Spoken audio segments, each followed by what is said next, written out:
Welcome to Matt Nair on Air. Thank you so very, very much for joining us. Jane Matt Nair, Greg Bach, Calvin on the board, coming to you live from our studio in downtown Waukesha.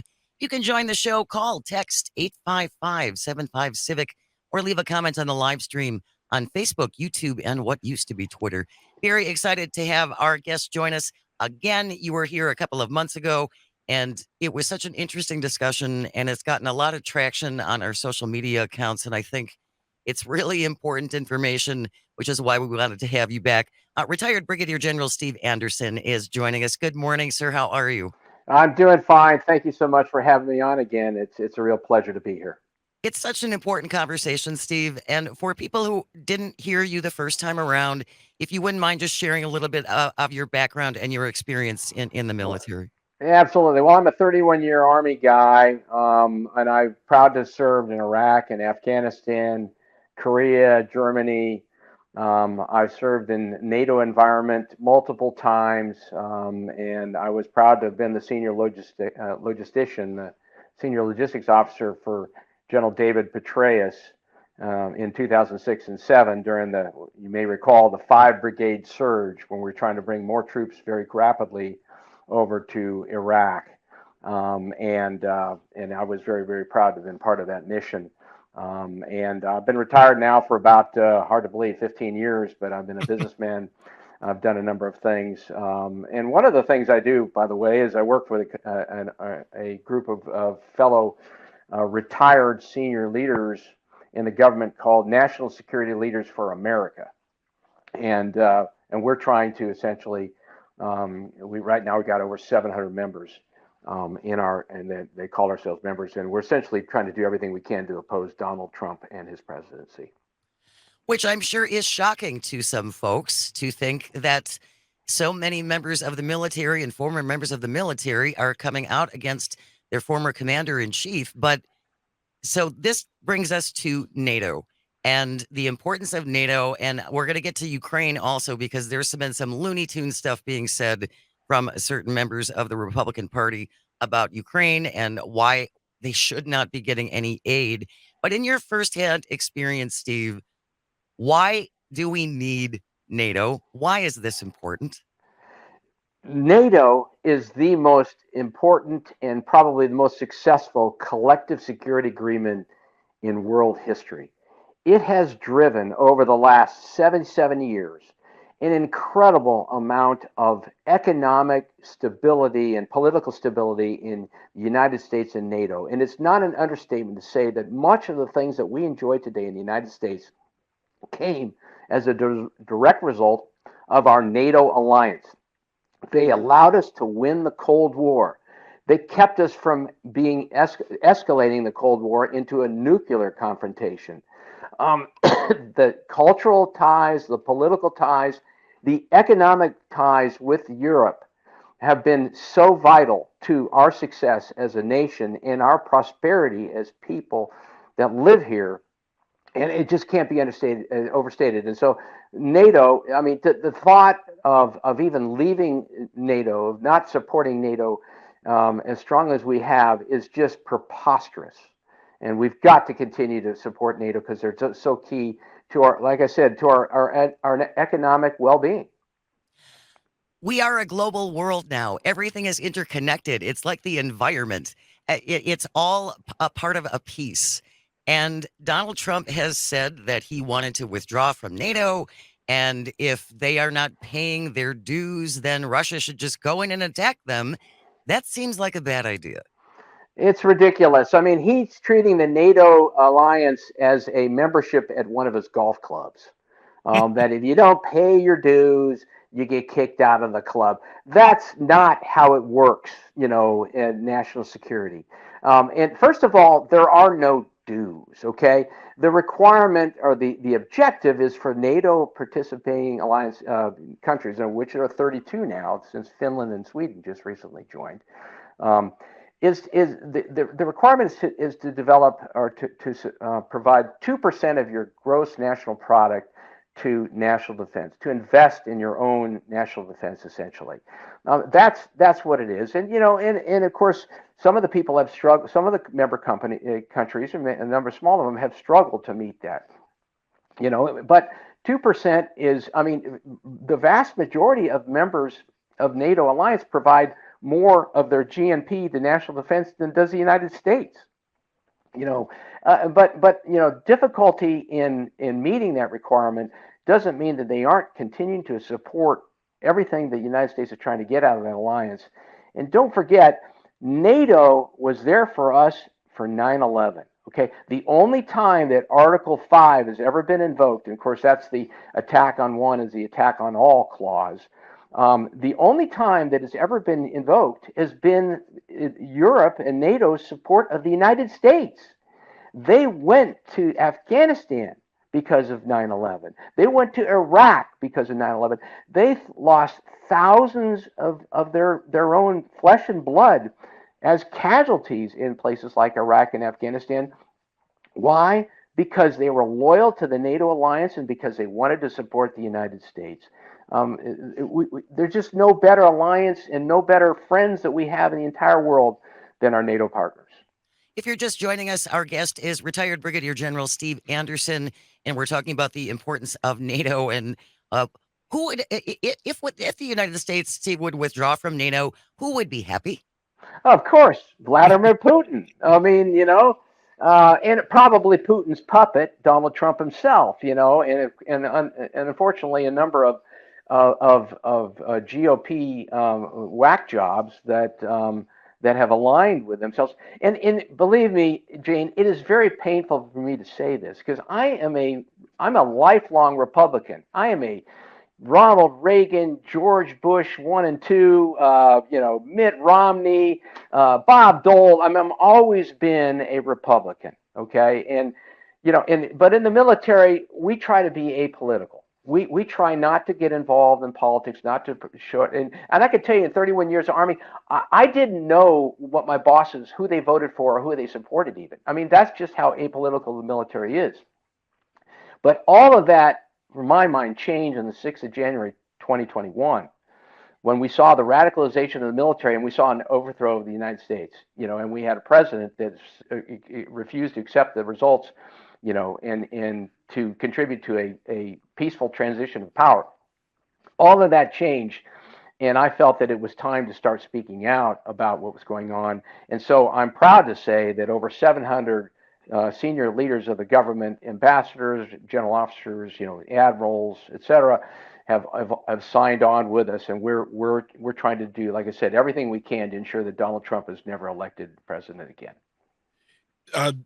Sir, we've had in the past few weeks, we've had some individuals, they are Republican voters who have gone on the record to say they're not going to vote for Trump. And one of the things that we've discussed on this show is how to have that conversation. And I imagine that with your CV and your outreach, you're having these conversations with regular folks who are saying, I love Donald Trump, or the election was stolen, or why do we need NATO? It's not a group we need to be a part of anyways. We're America. How do you approach a conversation like that? Being a Republican too, where you might be saying, oh my gosh, I can't believe we're in the quote unquote same party. How do you approach those discussions? Because that's something I know that we all struggle with, to just sit down and not get immediately mad, to actually try to communicate. Well, of course, that's the $1,000,000 question. It's so hard. Why our nation is so polarized is because each of us tends to go to our own news sources and our own little microcosm of what we want to hear, and we don't listen to each other. And so what we're trying to do is because we have been apolitical historically, we're hoping that can resonate with common Americans to say, hey, these are military guys. They're not in it for themselves. They're not in it for power or anything like that. They're in it because they care about America. They're in it because they care about what happens to this country.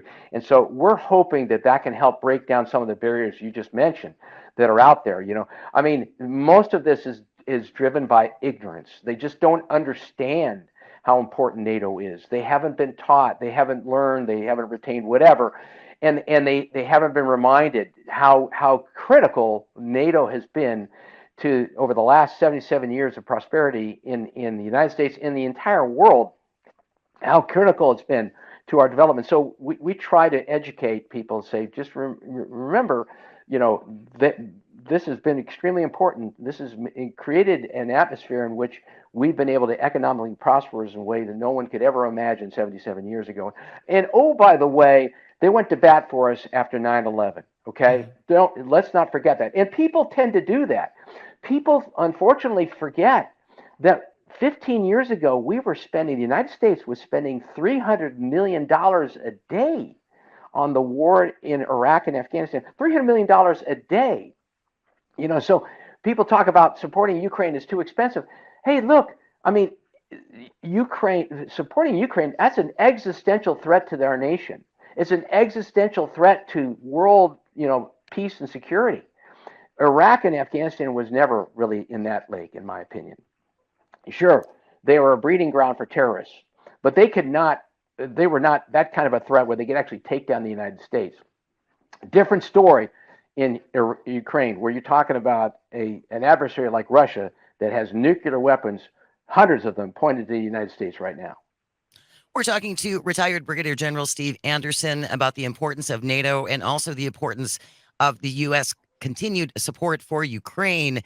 Republican Representative Mike Turner on Sunday said that Russian propaganda has taken hold among some of his House Republican colleagues and is even being uttered on the House floor. Calvin, I believe we have a clip from Republican Representative Mike Turner. Let's play that.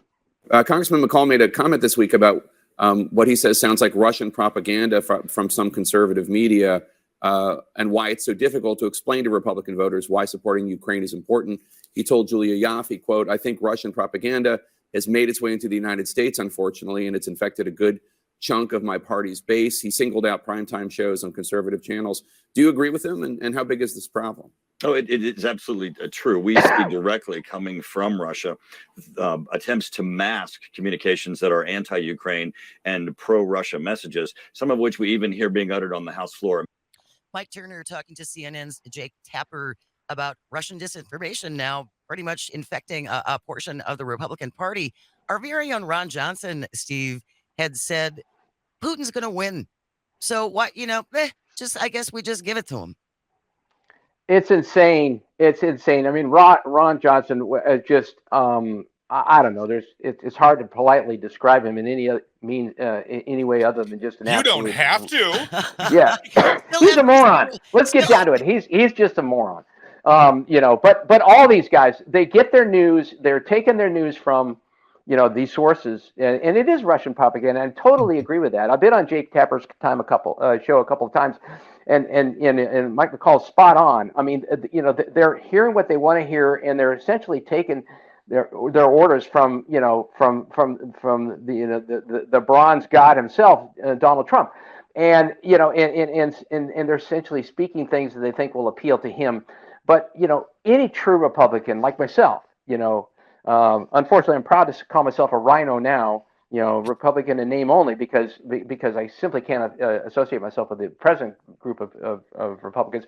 But any true Republican supports strong national defense and has historically been opposed to Russia and their territorial gains, and would have, and wants to support Ukraine and peace-loving people like Ukraine. That they're fighting not for themselves; they're fighting for all of us.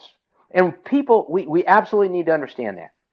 We're going to go to a real quick break. When we return, retired Brigadier General Steve Anderson will still be with us. If you have a question, feel free to text it in at 855-75-CIVIC. Stay close.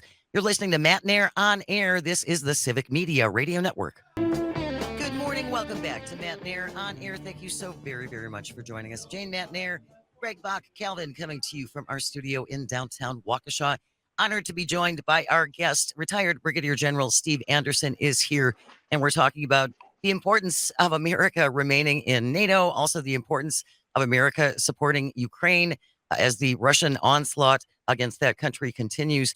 Just for a moment to go back to NATO, Steve, I cannot imagine the blow it would do to America's reputation if we abandoned that organization.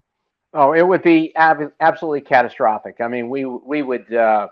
There'd be so many negative outcomes from that it's just hard to imagine. And that's why it's absolutely unconscionable to even think about it.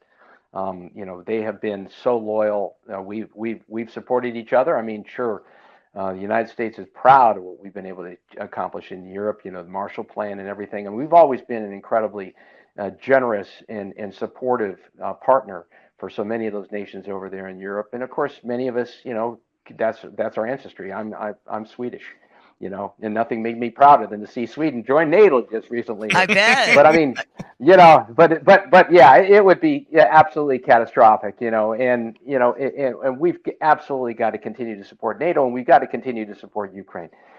Incredible people. I've been privileged to go over there a couple of times. I went over there actually once since the war began.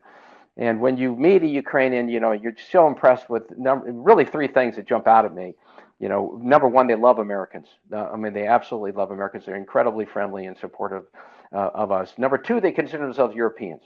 They really align themselves with Europeans. And the third thing is they hate the Russians. They don't consider themselves. Don't have anything to do with the Russians. They've had their history is full of issues with the Russians, and so those three things: loving Americans, Europeans, and they hate the Russians, and that's why I say that no matter really what happens over there, and I know there's a stalemate going on right now, the Ukrainian people will never be defeated. Okay, they may lose some territory. But they're not going to be overrun, and it would be an absolute nightmare for Putin. But we've got to continue to support them, and we cannot turn our back on NATO, and we cannot turn our back on Ukraine. And by the way, they want to become a member of NATO eventually. Our guest, in case you're just joining us, lifelong Republican, over 30 years in the military, retired Brigadier General Steve Anderson is here. Just to reiterate also, there is no Bank of NATO. They don't write monthly checks for their dues. That's not how it works. I don't mean to laugh. I'm just laughing at your tone. Well, it's just, come on, people. Yeah. They're supposed to be investing this 2% in their own defense system, and that's how that works. We have another clip, Calvin, that I wanted to play from, of course, this is a former Republican lawmaker from Colorado. Now, of course, he gets to tell the truth. Ken Buck recently said this about some of the disinformation coming from the Republicans. Mike Johnson, the speaker, is on the right side of history, and Marjorie is on the wrong side of history. We know that Russia is propagating these false statements, narratives about what's going on in Ukraine. We know that she is getting her talking points from Russia, and we know that they're false. And Mike Johnson is doing the responsible thing by trying to make sure we get a vote on Ukraine funding, make sure that the Ukrainian people can fight for their freedom. The fact that Marjorie is continuing down this false path, I don't think many Republicans are going to support her. There will be some. My experience with Marjorie is people have talked to her about not filing articles of impeachment on President Biden before he was sworn into office, on not filing articles of impeachment that were groundless on other individuals in the Biden administration. And she was never moved by that. She was always focused on her social media account.